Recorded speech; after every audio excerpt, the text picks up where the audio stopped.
Dear students, Assalamu alaikum. So today's topic is hydraulic machines. So what are hydraulic machines? The machines which work on the Pascal's law. The machines which work on the Pascal's law, they are known as hydraulic machines. These machines are: number one, hydraulic lift. Hydraulic lift है number one. Number second, hydraulic press. Hydraulic press. Third one is hydraulic brakes. Hydraulic brakes. And fourth one is dentist's chair. Dentist's chair. So these machines are known as hydraulic machines because they are all based on the principle or on the law which is known as Pascal's law. तो इन दो machines में हम एक discuss कर लेंगे hydraulic lift, और second one जो आपके सिलेबस में है दैट इज हाइड्रोलिक ब्रेक्स. तो ये दो मशीन्स हम डिस्कस कर लेंगे. तो जो ये डायग्राम आप देख रहे हैं दिस इज हाइड्रोलिक लिफ्ट, और जो ये डायग्राम आप देख रहे हैं this is known as hydraulic brakes. Sorry, hydraulic press नहीं है, it is hydraulic brakes. Hydraulic brakes, right? So what is hydraulic lift? It is a machine which is used to lift a heavy load. So a machine which is used to lift a heavy load by applying a small force that is known as hydraulic lift. तो इस तरह का lift कहाँ पे use किया जाता था पहले, अब इतना ज़्यादा इस्तेमाल नहीं होता है. जो कार सर्विस स्टेशन होता है, the service station for the vehicles, तो उनमें इस्तेमाल होता है in order to lift the car to a certain height, so that कि हम उस पर जो कुछ भी काम होगा वो आसानी से करेंगे कार के नीचे, right? So it consists of a horizontal tube.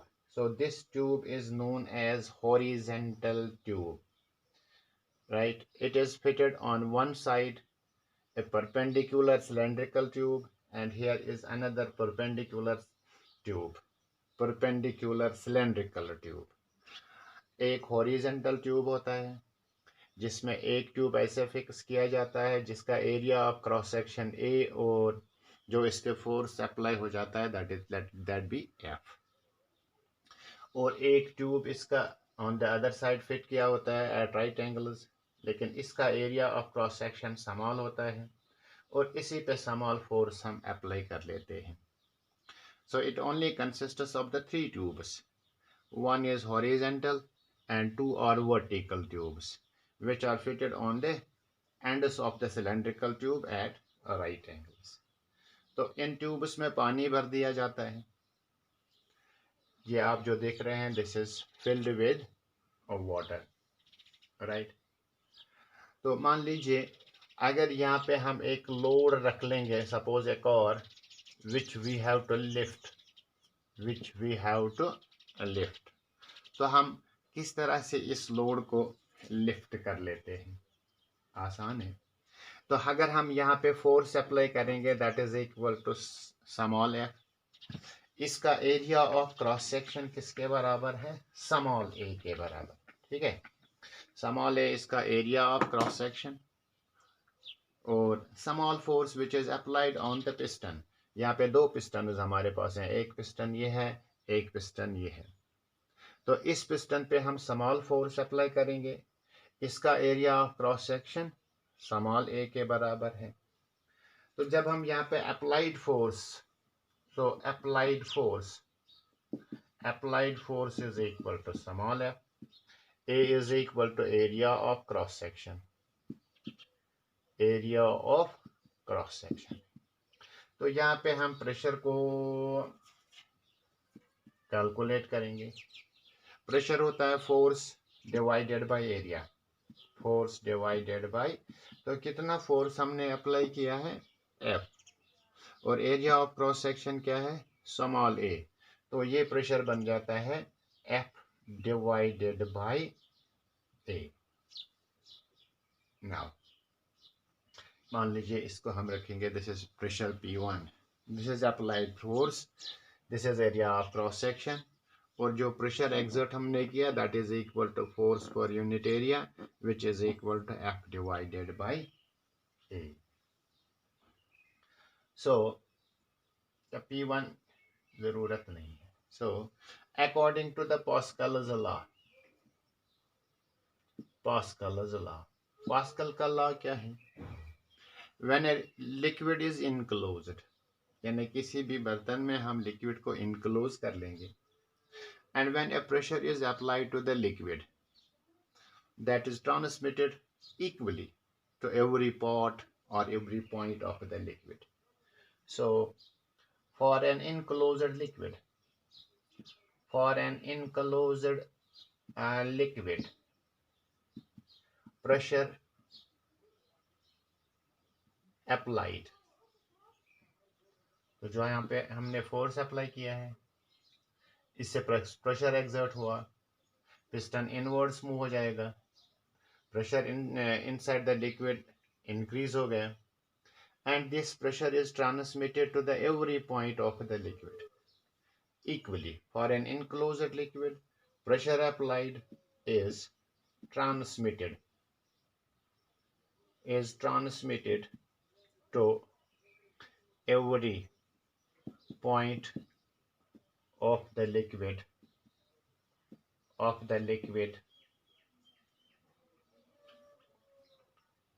equally। ठीक है, तो जो ये प्रेशर हमने अप्लाई किया है हर जगह यही प्रेशर होगा, that is at every point of the liquid equally. ठीक है, तो यहाँ से पिस्टन इनवर्ड्स मूव हुआ, डेफिनेटली ये प्रेशर ट्रांसमिट होगा to the piston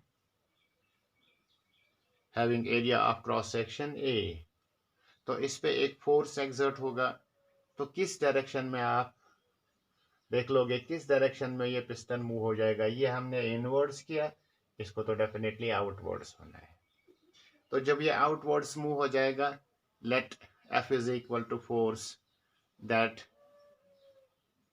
is applied on the piston with area of cross section A. So F is equal to force on the piston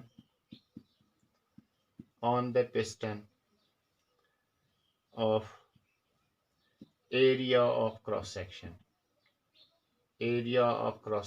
A। ठीक है, तो जब हम यहाँ पे प्रेशर कैलकुलेट कर लेंगे, since pressure is transmitted equally, so we can write here P is equal to F divided by A, P is equal to F divided by A। तो स्मॉल पिस्टन पे हमने फोर्स अप्लाई किया, large piston पे force exert हुआ, यहाँ पे pressure हमने इस पे अप्लाई किया, यहाँ पे इस पे प्रेशर एक्सर्ट हुआ and the piston will move upwards, लेकिन दोनों का प्रेशर सेम होगा। तो अगर हम इस पिस्टन पे एक लोड रख लेंगे डेफिनेटली वो लोड अपवर्ड्स लिफ्ट हो जाएगा, so that is why it is known as hydraulic lift. तो फ्रॉम द टू इक्वेशन, एक इक्वेशन आपकी ये है, दूसरी इक्वेशन आपकी ये है, दोनों को जब देख लेंगे प्रेशर दोनों का सेम है, so we can write here F divided by A is equal to small f divided by A। तो क्रॉस वाइज मल्टीप्लिकेशन में A हम यहाँ पे लेंगे तो हम F कैलकुलेट करेंगे, F is equal to A divided by A into small f। ठीक है, चूँकि ये capital A large area of cross section है, स्मॉल ए ये small area of cross section है, तब जब आपका ए डिवाइडेड बाय ए होगा it will be greater than 1, it will be greater than 1। क्यों? अगर न्यूमरेटर बड़ा होगा as compare to the denominator, मान लीजिए 5 डिवाइडेड बाई 2, ठीक है, न्यूमरेटर बड़ा है डिनोमिनेटर छोटा है, तो यहाँ पे अगर हम इसको डिवाइड कर लेंगे इट विल बी 2.5, कहीं पे भी कर लीजिए 7/2 ये आपका 3.5 होगा, that means the value will be greater than 1। तो इस तरह से हम कहेंगे a divided by a that will be greater than 1 implies. तो स्मॉल f को मल्टीप्लाई हो जाएगा, मान लीजिए ग्रेटर देन 1 2 हो सकता है, so it will become twice, अगर ये 3 हुआ तो इट विल बिकम 3 टाइम्स, अगर ये 5 हुआ तो इट विल बिकम 5 टाइम्स। तो डेफिनेटली आपका capital F it will be greater then small f, greater than small f। मान लीजिए अगर इन दो एरियाज का रेशो जो हमने लिफ्ट बनाया है, सो इनका रेशो निकलता है 3, ठीक है, तो capital F is equal to 3 times small f, यानी जो हमने स्मॉल f अप्लाई किया था, जो बड़े वाले पिस्टन पे प्रेशर एक्सर्ट हो जाता है या फोर्स एक्सर्ट होता है, that is 3 times the small f, right. तो स्मॉल फोर्स अप्लाई करने से इस पे तो लार्ज फोर्स अप्लाई हो जाता है, and then it is used to lift the heavy loads. So this is known as hydraulic lift. In this way we can lift a heavy load. मान लीजिए इस पे कार रख लेते हैं तो ये कार अपवर्ड्स मूव हो जाएगी, so that we can work on the bottom of the car easily, right. So इस तरह हम समझ सकते हैं कि पास्कल्स लॉ के मुताबिक जो भी प्रेशर हमने यहाँ पे अप्लाई किया है वही प्रेशर यहाँ पे भी अप्लाई हो जाता है, लेकिन यहाँ पे स्मॉल फोर्स हमने अप्लाई किया, यहाँ पे लार्ज फोर्स इस पे एक्सर्ट हुआ, तो इस तरह से हम हैवी लोड को लिफ्ट कर सकते हैं।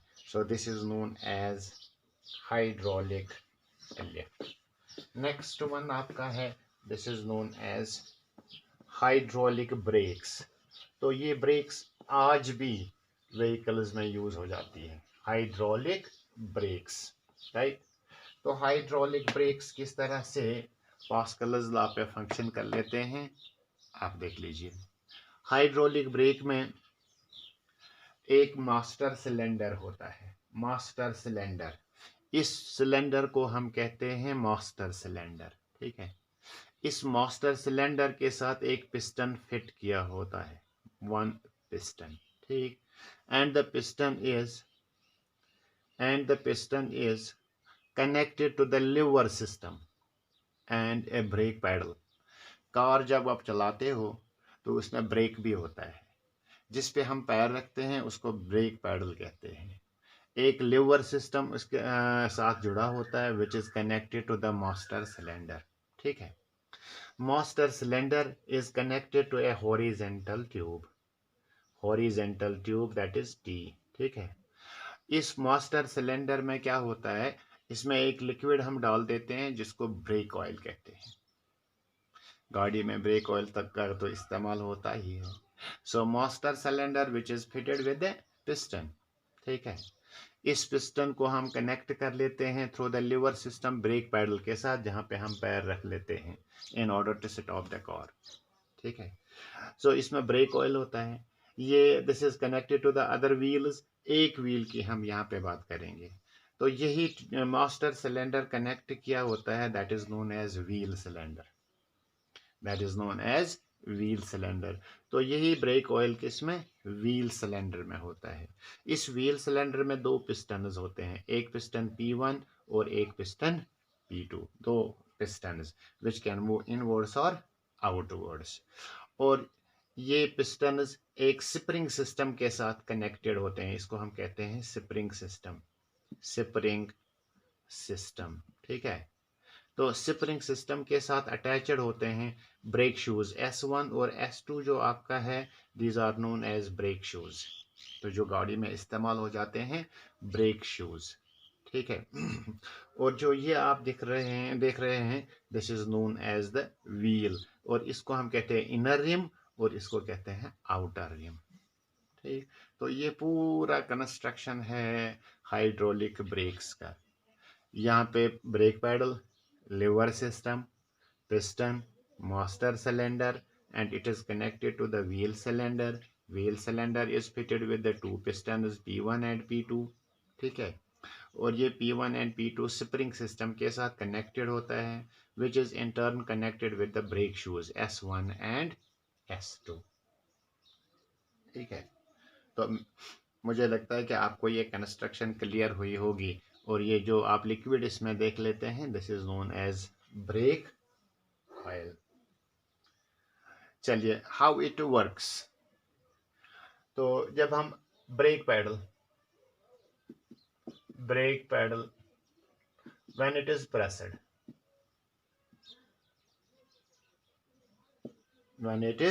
प्रेस्ड, तो अपने फुट से जब हम ब्रेक पैडल को प्रेस कर लेते हैं, definitely through the lever system वो फोर्स किस पे अप्लाई हो जाएगा, पिस्टन पे, जो कि फिट किया होता है विद द मास्टर सिलेंडर।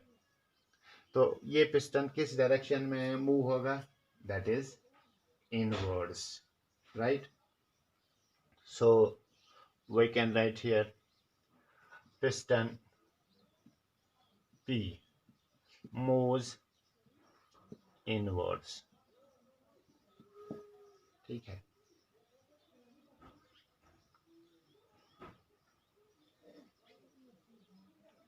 चलिए ठीक है।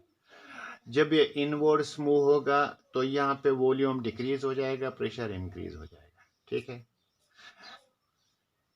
So pressure increases,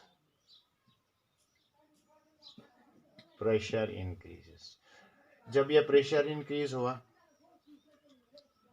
as it is connected to the wheel cylinder, तो यही प्रेशर पास्कल के लॉ के हिसाब से it is transmitted through the every point of the liquid equally. So according to the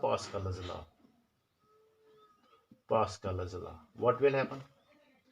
This pressure is exerted on the pistons P1 and P2 or on the wheel cylinder.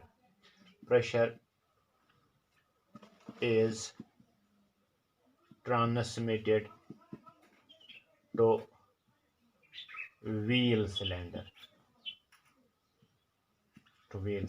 ठीक है। तो जब wheel cylinder पे pressure exert हो जाएगा, the pistons P1 and P2 अब definitely क्या लगता है आपको, आउटवर्ड्स मूव होंगे या इनवर्ड्स। प्रेशर यहां से आया तो लिक्विड इसमें जमा हो जाएगा, that will exert A pressure on the pistons, so definitely they will move outwards. तो इस तरह से ये pistons P1 and P2 they will move outwards। ठीक है, यहाँ पे हमने इनवर्ड्स इसको मूव किया, लिक्विड इस सिलेंडर में चला जाएगा, that is pressure is exerted on the pistons P1 and P2 and they will move outwards, so they will exert a force on the spring system। तो उसके बाद ये फोर्स एक्सर्ट कर लेंगे ऑन द स्प्रिंग सिस्टम। ठीक, जब यही force exert होगा ऑन द स्प्रिंग सिस्टम, सो इसमें तो थोड़ी सी इलॉन्गेशन प्रोड्यूस होगी। ठीक है, इलॉन्गेशन प्रोड्यूस होने के बाद यही ब्रेक शूज किसके साथ टच कर लेंगे, on the inner rim of the wheel. ठीक है, so the brake shoes they will move outwards। यहाँ इस डायरेक्शन में, ये इस डायरेक्शन में मूव हो जाएगा। तब the shoes will press against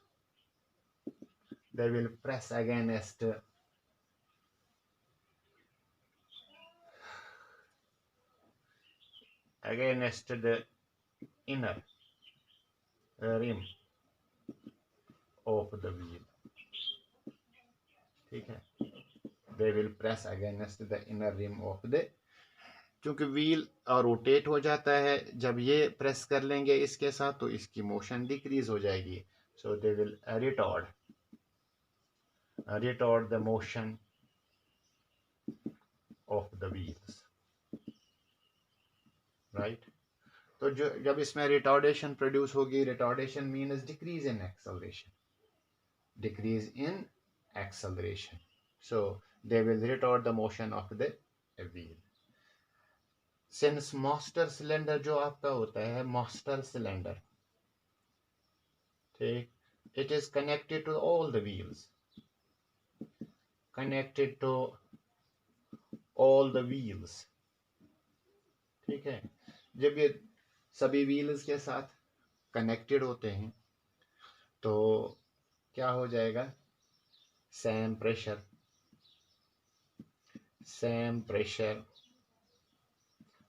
will act on all the wheels, and what will happen to the wheels, वहाँ पे रिटार्डेशन प्रोड्यूस होगी, so the motion of the vehicle decreases or that comes to rest, ठीक है. तो इस तरह से आपने समझ लिया होगा how hydraulic brakes work. So again they are based upon the Pascal's law. Brake pedal पे हम प्रेस कर लेते हैं, पिस्टन इनवर्ड्स मूव हो जाता है, प्रेशर एक्सर्ट होता है ऑन द व्हील सिलेंडर में दो पिस्टन्स होते हैं, पिस्टन्स आउटवर्ड्स मूव हो जाते हैं और एक स्प्रिंग सिस्टम यहाँ पे होता है जो एक्सपैंड हो जाता है. इसी के साथ अटैचड होते हैं brake shoes, they come in contact with the inner rim of the wheel. अगर वो मोशन में होगी तो उसकी मोशन डिक्रीज हो जाती है. So in this way we apply the brakes on the vehicle in order to stop it. So these were the hydraulic machines. और ये इसी के साथ आपका हाइड्रोस्टैटिक ख़त्म हो गया. तो इंशाल्लाह अगले लेसन में, अगले लेक्चर में हम डिस्कस कर लेंगे हाइड्रोडायनेमिक्स, दैट इज लिक्विड्स और फ्लूइड्स इन मोशन. ओके.